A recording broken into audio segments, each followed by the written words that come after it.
پس این تا اینجای کار نمایشش رو متوجه شدید.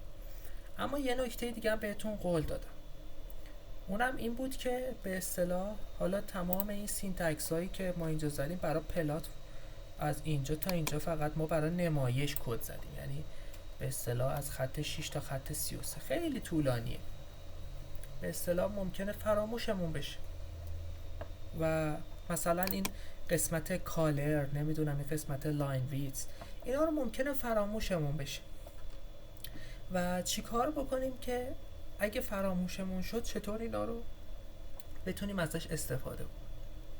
قبل از اون به اصطلاح من یه نکته، ببینید بچه ها، ببینید یه نمودارم از قبل باز مونده، ببینید اینا از قبل باز مونده.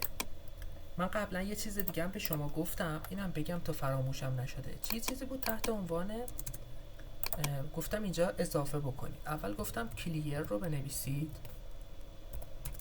بعد CLC، بعد یک کلوز آل هم گفتم بنویسید. ببینید این دو تا باز مونده، در صورتی که ما آخرین نمودارمون این بود. خب حالا وقتی شما این کار رو بکنید، ببینید بقیه رو بست، یعنی از قبل هرچی مونده بود دیگه بست. پس این کلوز آل فایدهش اینجا اینه، بنویسیدش حتما و حتما اجراش بکنید. خب حالا ما میخوایم بگیم که اگه سینتکس فراموشمون شد چی کار بکنیم. قبل از اون حالا یه نکته دیگه هم براتون بگم، مطمئنم به کارتون. شما اومدی نمودار رو پلات کردی، میخوای گزارش هم بنویسی. خب میخوای گزارش بنویسی. حالا بعضیا راهکارشون اینه، میان اسکرین شات میگیرن، میان صفحه اسکرین شات ویندوز و یه اسکرین میگیرن، بعد میان به اصطلاح وارد وردش میکنن.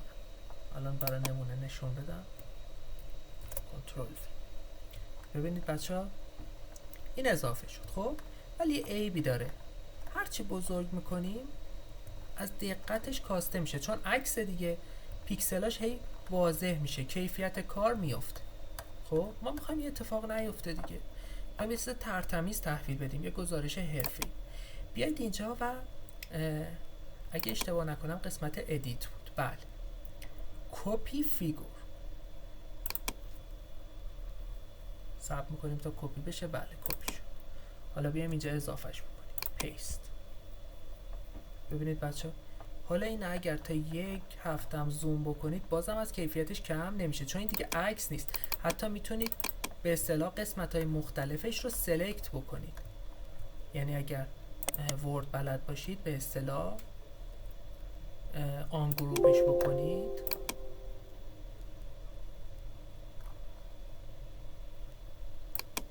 بیاریمش اینجا، ما اینا الان آن گروپش کردیم دیگه، اینا از هم جدا هم میشه. خب ببینید حتی دونه دونه اینا رو میتونید سلکت بکنید، عدداش و تمام اینا رو به اصطلاح میتونید انتخاب بکنید، آن گروپش که بکنید میتونید تغییرات رو ایجاد بکنید.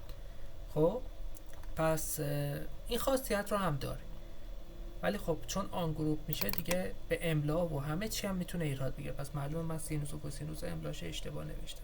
بذارید اوش رو بردارم، نه بازم املاش مشکل داره، اینا املای صحیحش رو نمیدونستم، ببخشید. و میتونید تغییرات ایجاد بکنید، حتی این قسمتش رو هم جابجا بکنید. ببینید همه قسمتاش، ببینید الان من این به اصطلاح میتونید انتخاب بکنید، حتی یه خط رو هم جابجا بکنید دیگه، دسترسی روی همش دارید و کیفیتش هم افت نمیکنه. برای گزارش پس از کپی فیگور استفاده بکنید. اما اینو ببندیمش، حالا کاری باش نداریم. این یه نکته بود برای گزارش نویسی، گفتم بهتون بگم. اما میخواید تغییرات ایجاد بکنید بچه، خب میخواید تغییرات ایجاد بکنید، میایید اینجا و به اصطلاح این قسمت رو فعال میکنید، این قسمت ماوس رو، و میایید توی قسمت به اصطلاح اگه اشتباه نکنم پیداش بکنم، قسمت دسکتاپ و داک فیگور. ببینید این رو کلیک میکنید، وارد قسمت ادیت کردن میشید بچه. خب وارد قسمت ادیت کردن میشید، این قسمت هایی هم که اون بالا بود الان هست. خب این باید فعال باشه، یه مربع آبی رنگ. مثلا شما فراموشتون شده که چطور قطر این خط رو تغییر بدید، میایید و روش کلیک میکنید. دوبار که کلیک بکنید یه پنلی باز میشه بچه ها، یه پنلی باز میشه و تمام اختیاراتی که بخواید رو میتونید انجام بدید. مثلا رنگش رو دوست ندارید، مثلا میخواید رنگ آبی سیر بذارید، نه بنفش بذارید، یا هر رنگ دیگه براتون اعمال میکنه. خب لاین استایلش رو دوست ندارید خط باشه، مثلا دوست دارید به اصطلاح حالت نقطه نقطه یا دو نقطه دو نقطه باشه، ببینید، یا نقطه خط باشه، ببینید حالت نقطه خط. دوباره روش کلیک میکنم، باز نشد،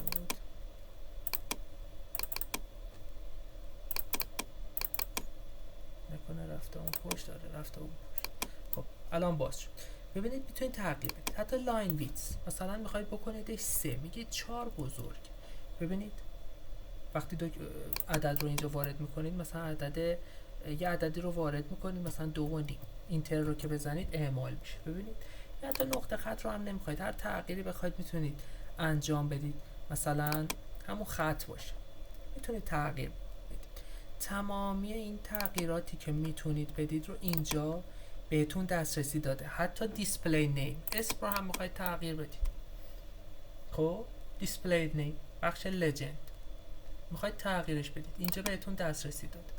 یا مثلا قسمت های دیگه زیاد داره، میتونید تغییرات عمده‌ای توش ایجاد بکنید، یا نه مثلا این قسمت رو میخواید تغییر بدید، یا نه میخواید این قسمت رو، هر جایش رو که بچه ها کلیک بکنید میتونید تغییر بدید. خب الان مثلا من تو چارچوب بیرون کلیک کردم، ببینید الان به اصطلاح چه کارایی میشه کرد. ببینید بخش فیگور رو کلیک کرده، تول بار رو قسمت اوتو قرار داده و دسترسی دیگه هم بهتون داده. اینا رو اگه توش بخوای بگردی یه دنیا تغییرات میتونید اعمال بکنید بچه، یعنی یه دنیا تغییرات، همه رو هم میتونید تغییر بدید. تغییرات توش زیاده، ولی عمدهش بچه ها روی قطر، نمیدونم الان ببینید مثلا اینجا این بوده، ما میخوایم به اصطلاح ببینید x دیتا